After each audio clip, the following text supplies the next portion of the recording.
Hi hello ಸ್ನೇಹಿತರೆ, welcome to super ಅಡುಗೆ ಕಟ್ಟೆ. ಮಧ್ಯಾಹ್ನದ ಊಟಕ್ಕೆ ನೆಂಚ್ಕೊಳ್ಳೋಕ್ಕೆ ಏನಪ್ಪ ಮಾಡೋದು ಅಂತ ಏನಾದರೂ ಯೋಚನೆ ಮಾಡ್ತಾಯಿದ್ರೆ ಈ ರೆಸಿಪಿ ಮಾಡಿಸಿದ್ದು ಅಂತಲೇ ಹೇಳ್ಬೋದು.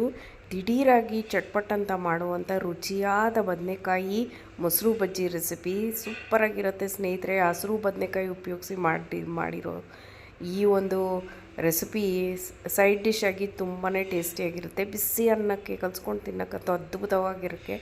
ಮಕ್ಕಳಿದ್ರೆ ಮನೇಲಿ ಈ ರೆಸಿಪಿ ಮಾಡಿಸಿದ್ದು ಅವ್ರಿಗೆ ಅಂತಲೇ ಹೇಳ್ಬೋದು. ಖಂಡಿತ ಹೊಟ್ಟೆ ತುಂಬ ಊಟ ಮಾಡ್ತಾರೆ ಈ ಒಂದು ಮೊಸರು ಬಜ್ಜಿ ಮಾಡಿದರೆ. ಸೊ ಹೇಗೆ ಮಾಡೋದು ಅಂತ ನೋಡ್ಕೊಂಬೇಡ ಸ್ನೇಹಿತರೆ. ನೀವು ಚಾನಲ್ನ ಸಬ್ಸ್ಕ್ರೈಬ್ ಮಾಡ್ಕೊಳ್ದೆ ವಿಡಿಯೋ ನೋಡ್ತಾಯಿದ್ರೆ ದಯವಿಟ್ಟು ಚಾನೆಲ್ನ ಸಬ್ಸ್ಕ್ರೈಬ್ ಮಾಡ್ಕೊಂಡು ನೋಡಿ, ಆಗ ಎಲ್ಲ ರೆಸಿಪಿಗಳು ನಿಮ್ಮನ್ನ ಬೇಗ ತಲುಪುತ್ತೆ ಅಂತ ಹೇಳ್ತಾ ಲೆಟ್ಸ್ ಗೆಟ್ ಸ್ಟಾರ್ಟೆಡ್. ಇದನ್ನು ಮಾಡೋದಕ್ಕೆ ನಾನು ಹಸಿರು ಬದನೆಕಾಯಿ ಉಪಯೋಗಿಸಿದ್ದೀನಿ ಸ್ನೇಹಿತರೆ.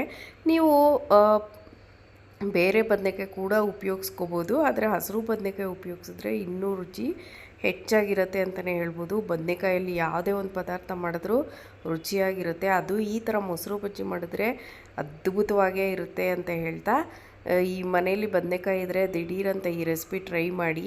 ಇದನ್ನು ಮಾಡೋದಕ್ಕೆ ನಾನು ಒಂದು 1/4 kg ಹಾಕೋಷ್ಟು ಹಸಿರು ಬದನೆಕಾಯಿನ ಉಪಯೋಗಿಸಿದ್ದೀನಿ.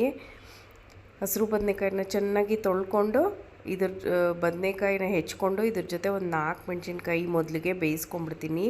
ಉದ್ದುದ್ದ ಹೋಳನಾಗಿ ಹೆಚ್ಕೊಂಡು ಬೇಯಿಸ್ಕೊಳ್ಳಿ ನೋಡಿ. ಹೆಚ್ಚಿಕ್ಕೊಂಡು ಆಮೇಲೆ ಇದ್ರ ಜೊತೆ ಮೆಣಸಿನ್ಕಾಯಿನೂ ಹಾಕ್ಕೊಂಡಿದ್ದೀನಿ. ನೀರು ಹಾಕ್ಕೊಂಡು ಬೇಯಕ್ಕೆ ಇಟ್ಬಿಡ್ತೀನಿ. ಬೇಗನೆ ಬೆಂದೋಗುತ್ತೆ.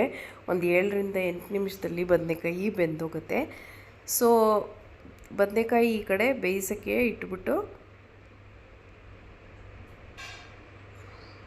ಏನೇನು ಹಾಕಬೇಕು ಅಂತ ನೋಡ್ಕೊಳ್ಳೋಣ. ನೋಡಿ, ಈಗ ಚೆನ್ನಾಗಿ ಸಾಫ್ಟಾಗಿ ಬೆಂದಿದೆ. ಈಗ ನೀರನ್ನೆಲ್ಲ ತೆಕ್ಕೊಂಬಿಟ್ಟು ಬರೀ ಬದನೆಕಾಯಿನ ಇಟ್ಕೊಳ್ತೀನಿ. ನೀರನ್ನೆಲ್ಲ ಹಾಗೆ ನೀವು ಫಿಲ್ಟ್ರ್ ಮಾಡ್ಕೊಂಬಿಡಿ. ಈಗ ಬದನೆಕಾಯಿನ ಸ್ವಲ್ಪ ಕೈಯಿಂದ ಮ್ಯಾಶ್ ಮಾಡ್ಕೊಂಬಿಡ್ತೀನಿ. ಹಸಿಮೆಣ್ಸಿನ್ಕಾಯಿನೂ ಕೂಡ ಮ್ಯಾಶ್ ಮಾಡಿಕೊಂಡು ಈ ಥರ ರೆಡಿ ಮಾಡಿ ಇಟ್ಕೊಂಡ್ಬಿಡ್ತೀನಿ. ನೀರನ್ನೆಲ್ಲ ತೆಕ್ಕೊಂಬಿಟ್ಟಿದ್ದೀನಿ ನೋಡಿ ಸ್ನೇಹಿತರೆ. ಎಲ್ಲ ಮ್ಯಾಶ್ ಮಾಡ್ಕೊಂಡಿದ್ದೀನಿ. ಈ ಕಡೆ ಒಂದು ಪ್ಯಾನ್ಗೆ ಎಣ್ಣೆ, ಸಾಸಿವೆ ಮತ್ತು ಕಡಲೆಬೇಳೆ, ಉದ್ದಿನಬೇಳೆ, ಆಮೇಲೆ ಸ್ವಲ್ಪ ಈರುಳ್ಳಿ ಹೆಚ್ಚಿಕೊಂಡು ಹಾಕ್ಕೊಂಡಿದ್ದೀನಿ. ಚೆನ್ನಾಗಿ ಫ್ರೈ ಮಾಡ್ಕೊಳ್ಳೋಣ. ಗೋಲ್ಡನ್ ಕಲರ್ ಆಗೋವರೆಗೂ ಫ್ರೈ ಮಾಡಿಕೊಂಡು ಇದಕ್ಕೆ ಸ್ವಲ್ಪ ನೀವು ಕರಿಬೇವು ಕೂಡ ಹಾಕೋಬೋದು. ಇದು ಚೆನ್ನಾಗಿ ಫ್ರೈ ಮಾಡ್ಕೊಳ್ಳಿ ನೋಡಿ. ಈ ಒಂದು ಕಲರ್ ಬರೋವರೆಗೂ ನೀವು ಫ್ರೈ ಮಾಡ್ಕೋಬೇಕು. ಈರುಳ್ಳಿ ಚೆನ್ನಾಗಿ ಹುರ್ಕೊಂಡು ರೆಡಿಯಾಗಿರಬೇಕು. ಇದಾದ ತಕ್ಷಣ ಬೆಂದಿರೋ ಬದನೆಕಾಯಿಗೆ ಇದನ್ನು ಒಗ್ಗರಣೆನ ಸೇರಿಸ್ಕೊಳ್ತೀನಿ. ಒಗ್ಗರಣೆನ ಸೇರಿಸ್ಕೊಂಡು ಸ್ವಲ್ಪ ಉಪ್ಪು ಹಾಕ್ಕೊಳ್ತೀನಿ. ರುಚಿಗೆ ತಕ್ಕಷ್ಟು ಉಪ್ಪು ಹಾಕ್ಕೊಂಡು ಮೊಸರನ್ನ ಹಾಕ್ಕೊಂಬಿಡೋಣ. ಅಷ್ಟೇ ಸ್ನೇಹಿತರೆ, ರೆಡಿಯಾಗೋಯ್ತು ರುಚಿಯಾದ ಮೊಸರು ಬಜ್ಜಿ.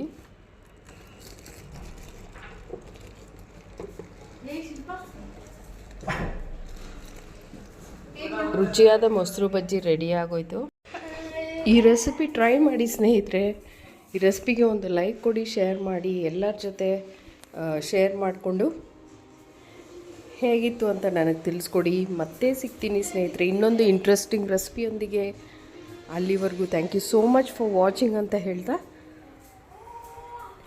Take care friends. Bye for now.